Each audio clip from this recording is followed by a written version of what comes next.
भोपाल से प्रस्तुत हैं प्रादेशिक समाचार। नमस्कार, समाचारों के साथ मैं जितेंद्र रघुवंशी। पहले मुख्य समाचार। प्रधानमंत्री नरेंद्र मोदी ने पश्चिम एशिया संकट पर की उच्च स्तरीय समीक्षा बैठक।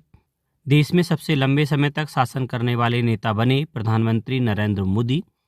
मुख्यमंत्री डॉक्टर मोहन यादव ने मिर्जापुर के परमहंस आश्रम में लिया संतों का आशीर्वाद। और रूस अमेरिका से कच्चा तेल और एलपीजी लेकर जहाज भारतीय बंदरगाहों पर पहुंचे। अब समाचार विस्तार से। प्रधानमंत्री नरेंद्र मोदी ने नई दिल्ली में पश्चिम एशिया में बढ़ते तनाव के बीच पेट्रोलियम, कच्चे तेल, गैस, बिजली और उर्वरक क्षेत्र की समीक्षा के लिए उच्च स्तरीय बैठक की। बैठक में देश भर में जरूरी संसाधनों की निर्बाध आपूर्ति और वितरण सुनिश्चित करने पर चर्चा हुई। प्रधानमंत्री नरेंद्र मोदी देश में किसी निर्वाचित सरकार का सबसे लंबे समय तक नेतृत्व करने वाले शासन अध्यक्ष बन गए हैं। गुजरात के मुख्यमंत्री और प्रधानमंत्री के रूप में मिलाकर उन्होंने 8,931 दिन का कार्यकाल पूरा किया, जो सिक्किम के पूर्व मुख्यमंत्री पवन कुमार चामलिंग का रिकॉर्ड तोड़ता है। रक्षा मंत्री राजनाथ सिंह ने कहा कि उनका जीवन सेवा का निरंतर सफर रहा है, जबकि गृह मंत्री अमित शाह ने कहा कि यह पूरा कार्यकाल राष्ट्र प्रथम की भावना और हर नागरिक के लिए अथक सेवा का प्रतीक है।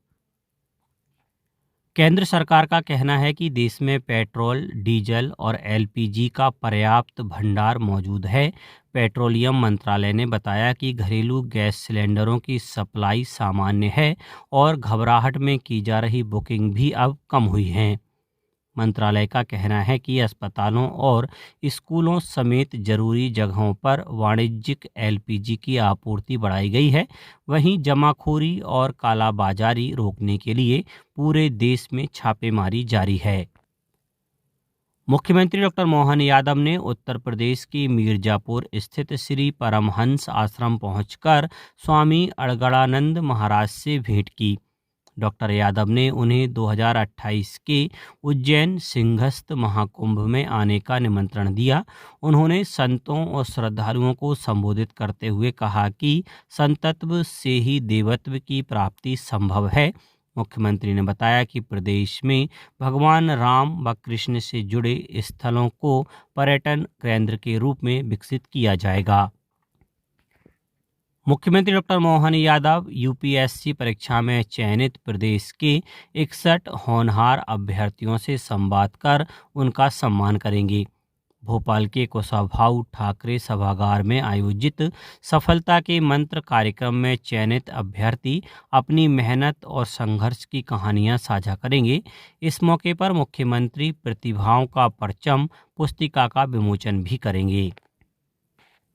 उपराष्ट्रपति सीपी राधाकृष्णन ने पुणे के उरुली कंचन में एक प्राकृतिक चिकित्सा आश्रम की 81वीं वर्षगांठ में शिरकत की।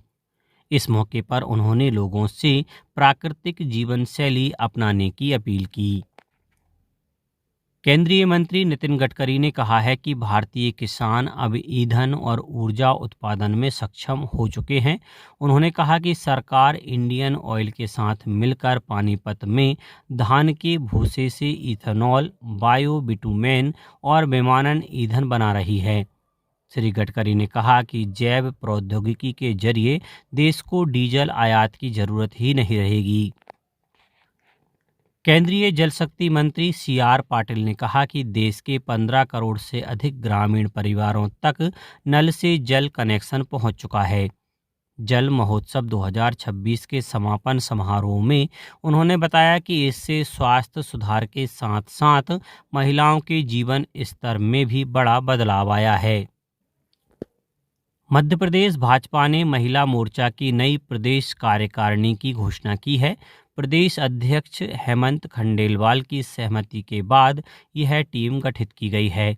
अश्विनी परांजपे के नेतृत्व में बनी इस नई टीम में राजगढ़ से पूर्व कांग्रेस नेता मोना सुस्तानी को प्रदेश महामंत्री की बड़ी जिम्मेदारी सौंपी गई है।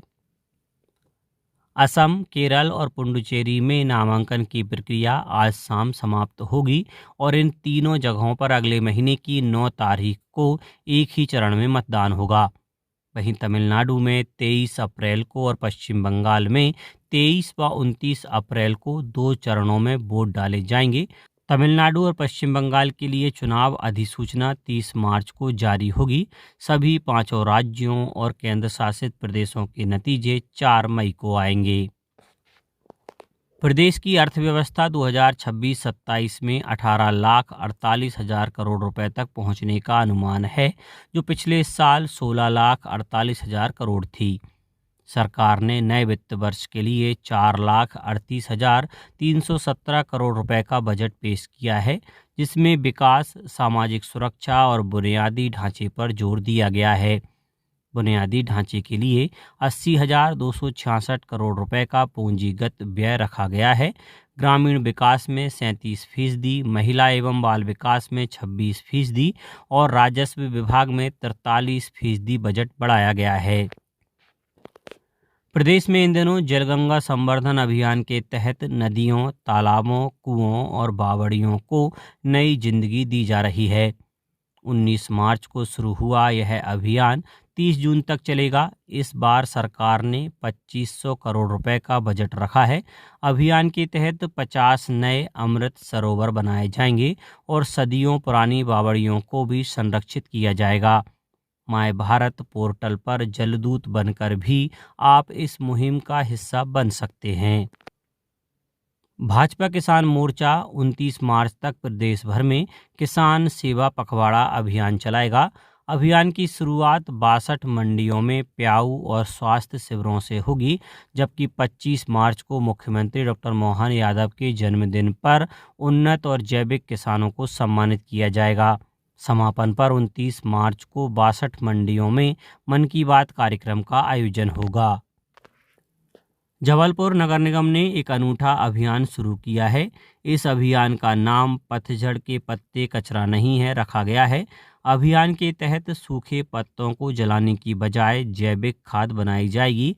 नगर निगम ने नागरिकों से पत्ते अलग इकट्ठा कर निगम की टीम को सौंपने की अपील की है। खाद बनाने के लिए शहर में 5 कंपोस्ट प्लांट बनाए गए हैं और तैयार खाद नागरिकों को मुफ्त दी जाएगी। खंडवा के नया हरसूद में 3 दिवसीय आदि रंग महोत्सव संपन्न हुआ। जनजातीय नृत्य, संगीत और शिल्पकला पर केंद्रित इस महोत्सव के समापन समारोह में महिला एवं बाल विकास मंत्री निर्मला भूरिया और जनजातीय कार्य मंत्री डॉक्टर कुंवर विजय शाह शामिल हुए। अंतिम दिन रानी दुर्गावती नृत्य नाट्य के साथ साथ देश के अलग अलग राज्यों के लोक नृत्यों की रंगारंग प्रस्तुतियां दी गईं।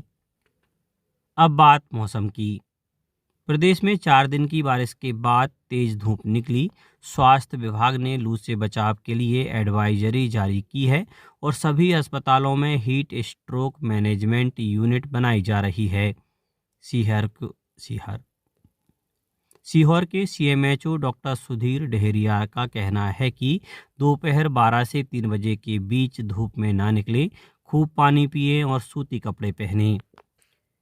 अब कुछ समाचार संक्षेप में। गुना में जल संरक्षण को सुदृढ़ करने के उद्देश्य से कलेक्टर किशोर कुमार कन्याल द्वारा सिंहवासा तालाब एवं गुनिया नदी मार्ग का निरीक्षण किया गया। शहडोल में जलगंगा संवर्धन अभियान के तीसरे चरण में जल संरक्षण एवं संवर्धन के काम शुरू हो गए हैं। खंडवा में जिला आपदा प्रबंधन प्राधिकरण के तत्वाधान में भूकंप पूर्व तैयारी एवं क्षमता वर्धन कार्यक्रम के तहत जिला स्तर पर 1 दिवसीय कार्यशाला 25 मार्च को आयोजित की जाएगी। अनूपपुर में अब तक HPV टीकाकरण अभियान के तहत 14 वर्ष से 15 वर्ष 3 माह की 1,684 बालिकाओं का टीकाकरण किया जा चुका है। और नर्मदापुरम के माखनलाल चतुर्वेदी विश्वविद्यालय में जल गंगा संवर्धन अभियान पर संगोष्ठी आयोजित हुई, जिसमें विद्यार्थियों को इस अभियान से जोड़ा गया। अंत में मुख्य समाचार एक बार फिर। प्रधानमंत्री नरेंद्र मोदी ने पश्चिम एशिया संकट पर की उच्च स्तरीय समीक्षा बैठक। देश में सबसे लंबे समय तक शासन करने वाले नेता बने प्रधानमंत्री नरेंद्र मोदी। मुख्यमंत्री डॉक्टर मोहन यादव ने मिर्जापुर के परमहंस आश्रम में लिया संतों का आशीर्वाद। और रूस अमेरिका से कच्चा तेल और एलपीजी लेकर जहाज भारतीय बंदरगाहों पर पहुंचे। आज के इस बुलेटिन में बस इतना ही। नमस्कार।